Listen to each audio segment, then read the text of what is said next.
Today on Bridges.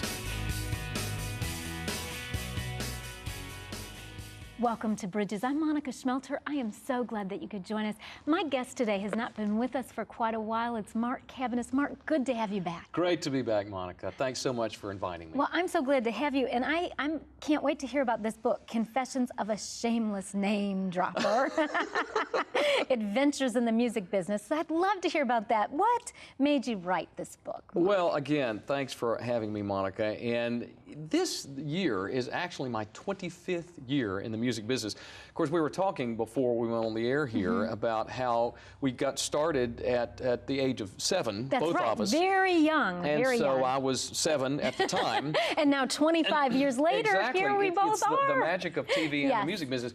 But this is my 25th year, and I thought, I think it feels right, and this is something that I always wanted to do. I've been telling these stories of my encounters with these celebrities at parties and among friends over the years, and people always said, oh, you got to write these down. And so I finally did, and it was a lot of fun. I think everyone should write a book, I've decided.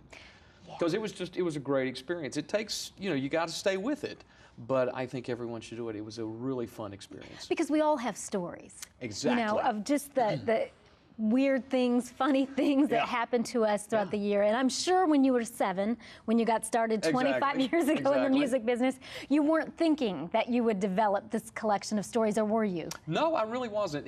When you read the book, I know when people read the book, I know that they will see that one thing led to another.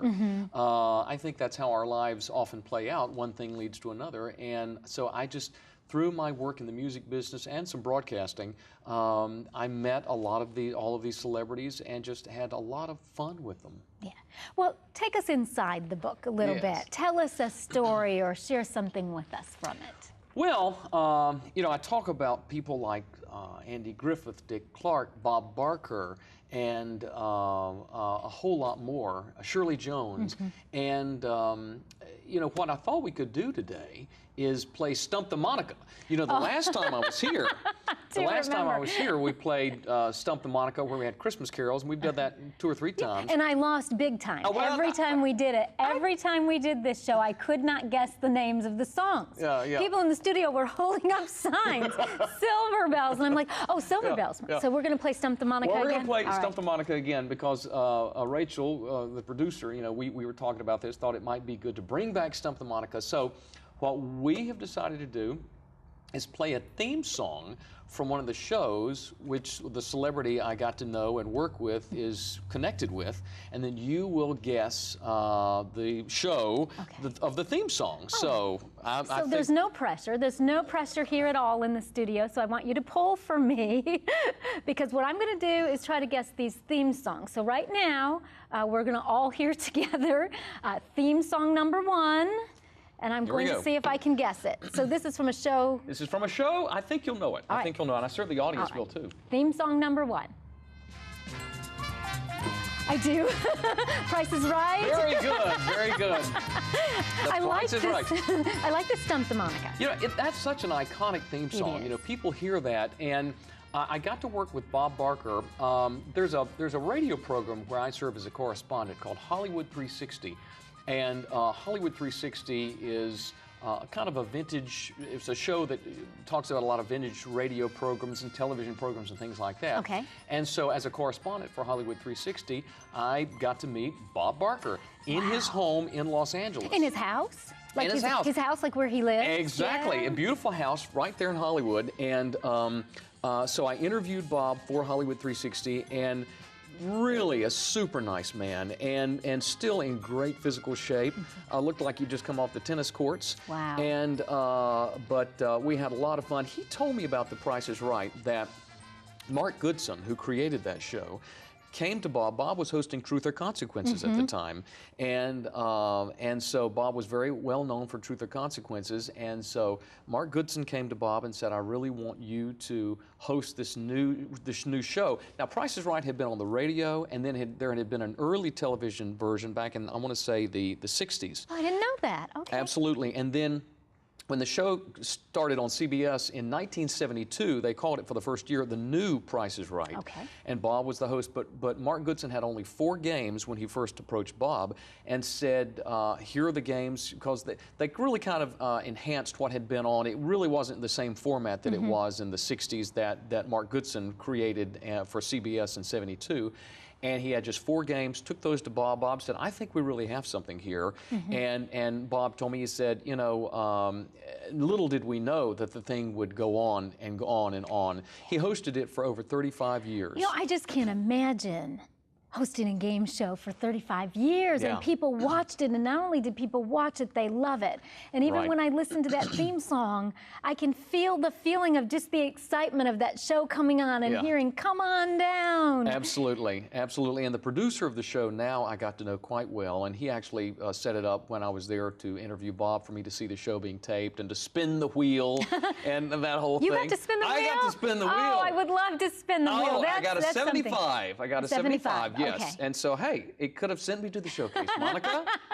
Could have sent me to the showcase. You know, I told Stan, the producer, I said, there's no way I could be a contestant now. Of course, I couldn't since I know him. I'm immediately disqualified for being a contestant.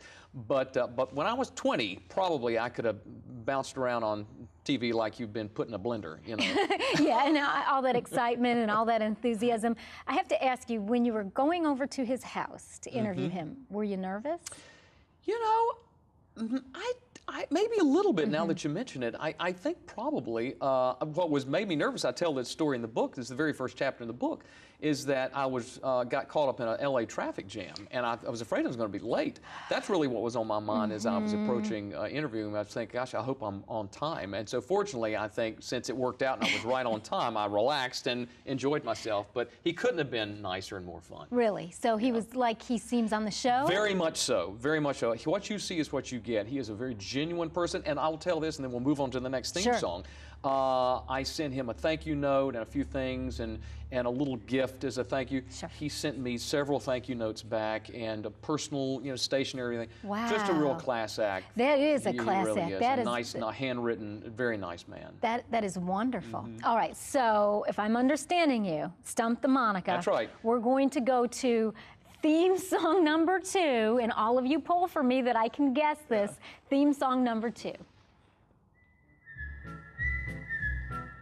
Oh, Andy Mayberry, yeah.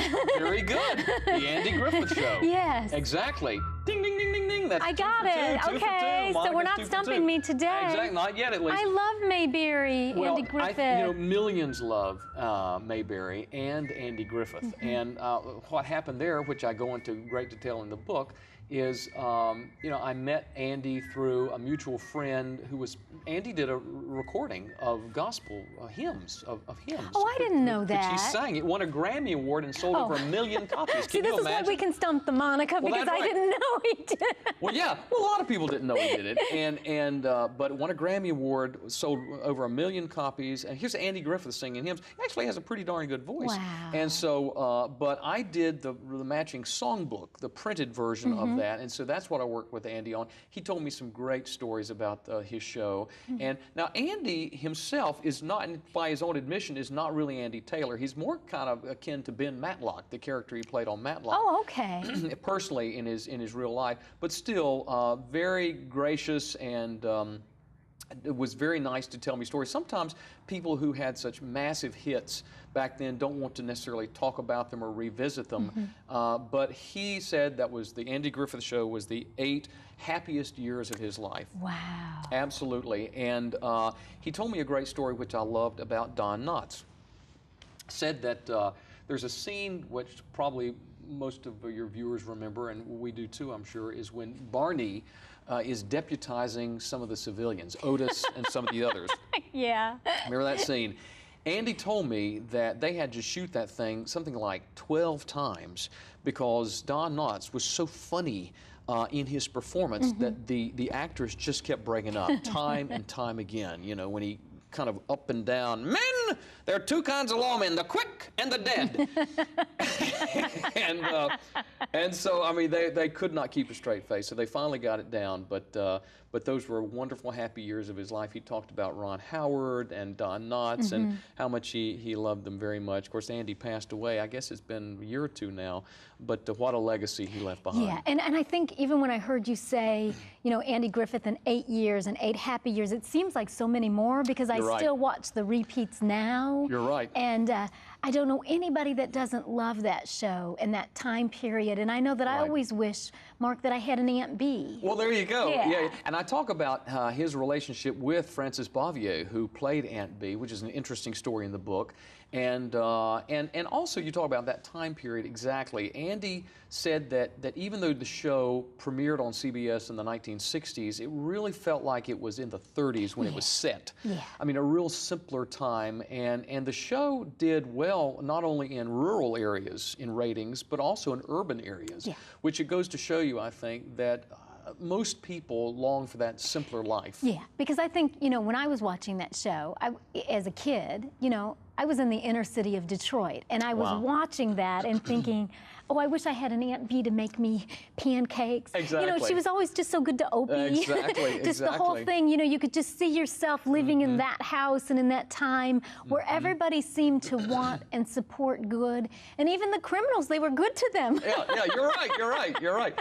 Absolutely, it was something else. And there's a story in the book that Andy told about how the show almost didn't happen, and how it took some changeover in writers before it really got started. The early scripts that Andy was sent were just kind of making fun of Southerners as almost hicks. But Andy said, and Andy's from North Carolina, where I'm from, and so he said, no, this does not ring true. We don't want to make fun of these people. We want the humor to rise out of the situations and the characterizations, but we don't want to make them buffoons, and so it really rang true. That is awesome that he did that. We've got to take a break. We're talking about the book Confessions of a Shameless Name Dropper, The Adventures in Music Business, and we're going to come back with more on that in just a moment. But right now, we're going to go out on the streets with Rachel Markin, and she's going to talk to different people that she finds along the way about music business, their experiences, their thoughts, their feelings, and then we'll be back in just a moment.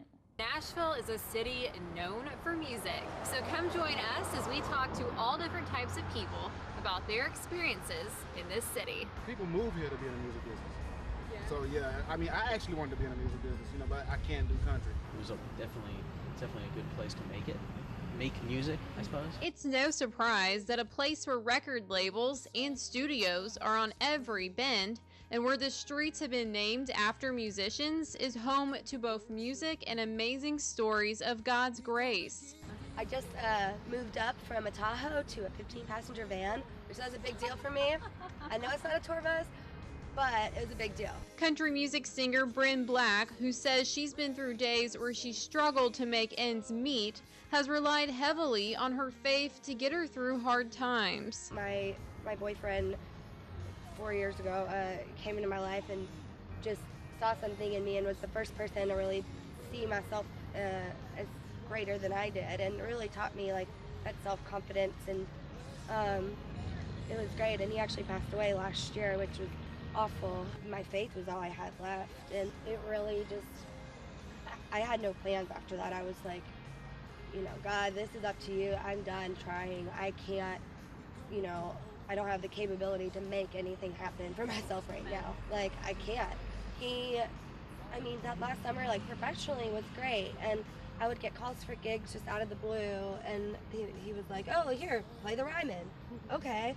And here's a Pandora station, and, you know, oh, iTunes wants to feature you. What? Like, I didn't try for any of that. Bryn, who is working on getting signed and play shows around the country, is making leaps and bounds in an industry that doesn't have the reputation for being easy to break into. Well, let's see, I started trying about, really seriously, maybe 84, 85. Yeah, can you believe it? It took that long to get here. Musician J.K. Nick Nichols has been working on making it for nearly 30 years. I mean, you know, it just gets frustrating because when you hear no, you know, time after time after time after time, you start believing that you're not any good. And then I just had a heart-to-heart with God. I said, I don't believe that. I'm not going to believe it. I'm not going to give up. I'm just going to keep following your will and keep doing what you lead me to do. And just stay after it, because when your timing happens, it'll happen. And it happened. What happened was that the 57-year-old recently signed his first record deal. It's cool. It's amazing how when you're willing and you're obedient, what God can do with your life. And he's been moving me to this point all along. It all seems like proof, if we needed it, that Jesus has something to do with the music business too. For Bridges, I'm Rachel Markin. If you are just joining us today on Bridges, Mark Cabaniss is my guest. We are playing a game called Stump the Monica, and we're talking about his latest book, Confessions of a Shameless Name Dropper. And Mark, for those people who might not have been with us in the first segment, just quickly, why did you write this book? Well, thanks, Monica, and thanks again for having me. It's always such a blast to be with you. And celebrating really the 25 years I've spent in the music business and these celebrities that I've had the chance and the good fortune to meet and work with. And also I talk about the transforming power of music. I believe that music, of course, is a gift from God. It is, absolutely. And I think when we use it in the best possible ways, be it music, the arts, theater, drama, film, etc., television, that it can be a transformative experience for those people who are on the receiving end. Yeah. And so the book celebrates not only these wonderful celebrities who transformed my life in many ways and millions of others' lives, but the transforming power of music. So that there's a big part of that in the book too. And it's kind of like as we read the book, we get to share your 25 years in the music business God bless and read them for about listening experiences, you know, that we weren't able to have, but sure. through you. Well, absolutely. Well, thank you. And anyone who takes the time to read it, they have my deepest gratitude. It's like being able to sit down with that person, whether I know them or not, and share some of the interesting and kind of bizarre things that have happened over the last several years in the music business. But we're doing the Stump the Monica. Yes, oh, I know. So now you're 2 for 2 now. I'm 2 for 2. See, I'm doing really well. You all are pulling for me, and I so appreciate it. Because this Stump the Monica, what I'm doing basically is you're giving me a little bit of a theme song. That's right. And then I'm trying to guess the show that it's from, and you're going to share a story. So in order for you to hear these stories, I have to guess these songs. So I'm 2 for 2. So we are going to hear a little bit of theme song number 3. That's right. And I'll try to guess it. Just sit right back and you'll hear a tale. Gilligan. That's right. Gilligan's Island.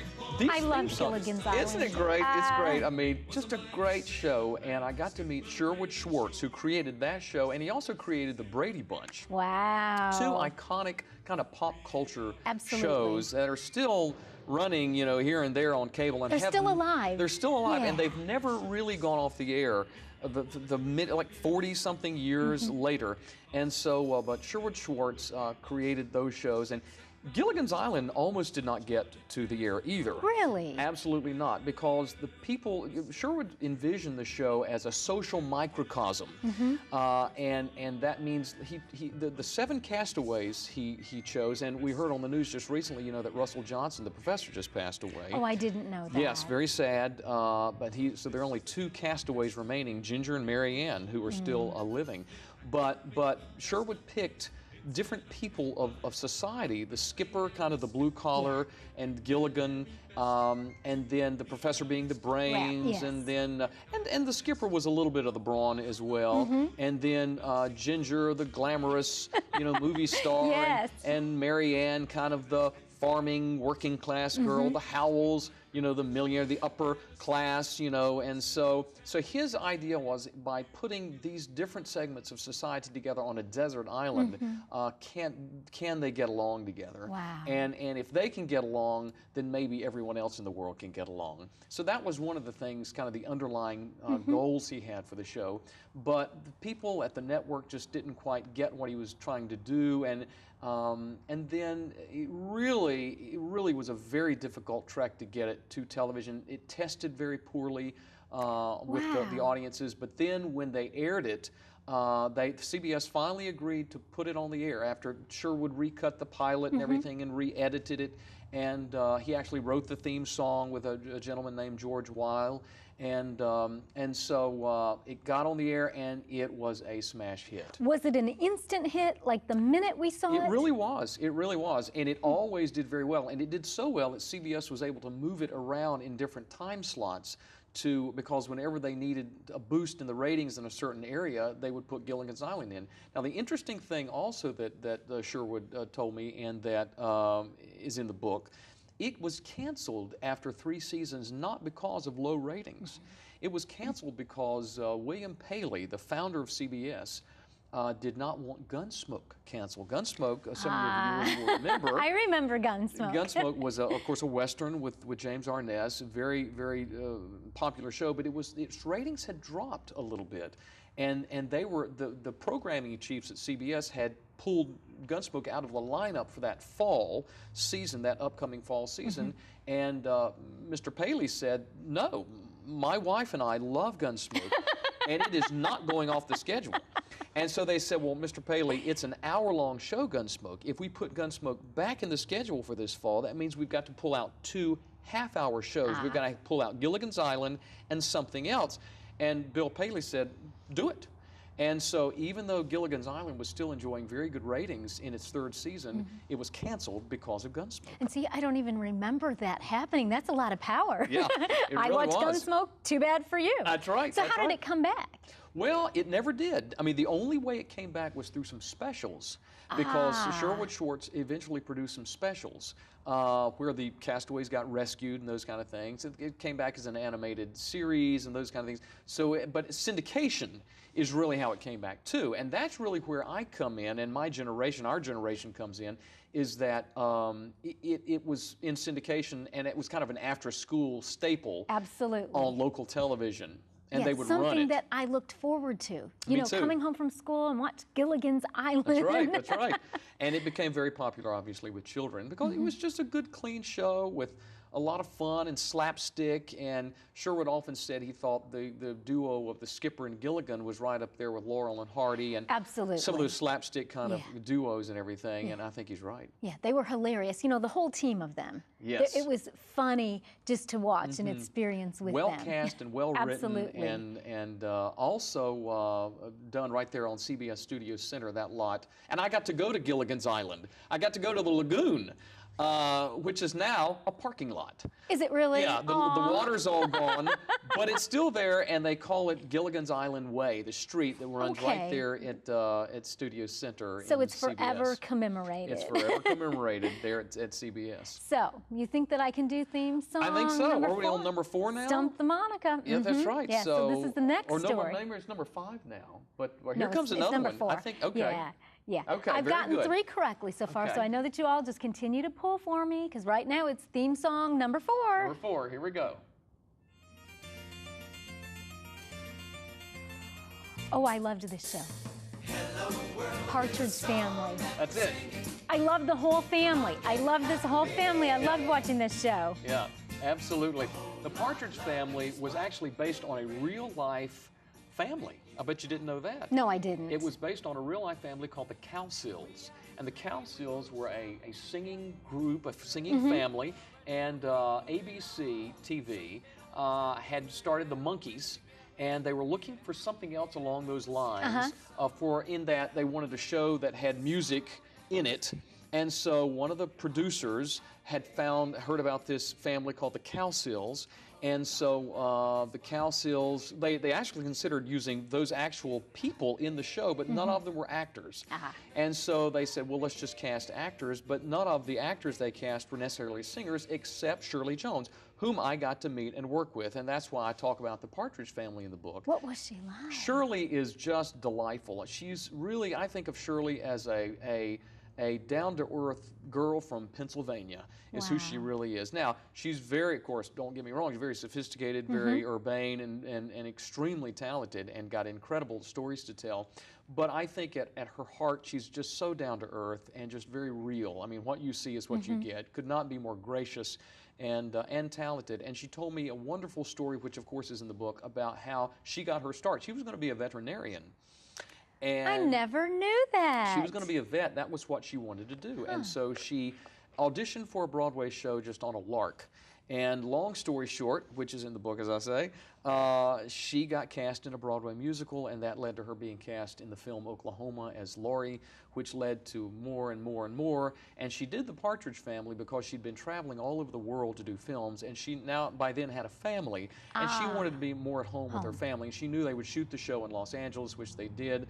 And her real-life stepson, David Cassidy, of course, was really... I loved David Cassidy. He became the jet fuel that really propelled that show to, massive status because he became such a pop icon in those days. And of course, they had all these records that were charting and all this stuff, and he was singing the lead, and Shirley was singing on the records too. So it worked out very well, and it was very successful for ABC. Yeah. How long was that show on? I think it was on for like 6 seasons. I'm not sure, 100% sure about that, but it was on for several years. And then what eventually caused it to slow down was that they put it opposite All in the Family, ABC, on Saturday nights. And nothing could go up against that show back then. It was a juggernaut. And then also David Cassidy was growing weary of doing a weekly TV show, and he didn't want to sing that kind of music that they were singing on the show. He wanted to sing a little harder rock stuff, and he was doing concerts all over the world. And so they folded their tents eventually, but it was still doing well in the ratings when they called it quits. Well, I remember just loving the Partridge Family and them traveling in that van everywhere and all that music and just the things, it just always seemed like she as a mom was just a really loving mom in that show, and I enjoyed that. She was. She really was kind of the center in a sense, even though, of course, David became the superstar, but Shirley on set was one that really kind of kept things focused and really taught a lot of them how to be a professional. Really? Well, she's working with a lot of kids, so. That's right. That's right. That's right. I guess that makes sense. But she set the pace. She really did, and really showed them how to do it right, and it all worked very well, as I say. It was wonderful. Well, I want to thank you so much for coming. My pleasure, and for Monica. sharing Thanks for today. having me. It's always good to have you. It's great to be here. I do want you to tell me, how did I do on Stump the Monica? Oh, listen, I think we have to have the tally. You're 4 for 4. 4 for 4. So I think that's pretty incredible. Yeah, so I got 100%. I got an A. Absolutely. This is good. This is what I'm A+, talking A+. about. And you did it with a smile on your face, Yeah, too. it was fun. It was fun. Thank you great. again for coming. Thank you, Monica. We're talking today about Mark Cabaniss' latest book. It's called Confessions of a Shameless Name Dropper. It's all about adventures in the music business. So I encourage you to get the book, read it. We shared a lot of fun stories, theme songs, and I did get an A on Stump the Monica. So I want everybody to know that. We are completely out of time. We've got to go. But I say goodbye and God bless you.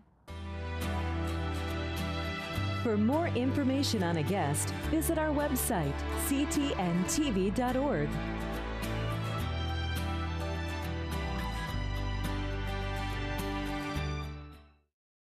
If you would like to purchase a copy of today's show for $15, you can send a check to the address on your screen or call us at 615-754-0039. Be sure to mention the program number on the screen. Like us on Facebook at facebook.com/MonicaSpeaksTV today. Check out www.ctntv.org. You can watch us streaming live, find out more about your favorite shows, learn how to create your own commercial spot, and join our prayer community. Be sure to visit www.ctntv.org today. Prayer changes things. If you need prayer, write to the address on the screen.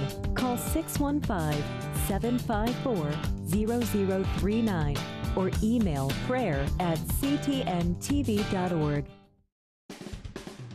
Like us on Facebook at facebook.com/MonicaSpeaksTV today. Thanks for watching Bridges.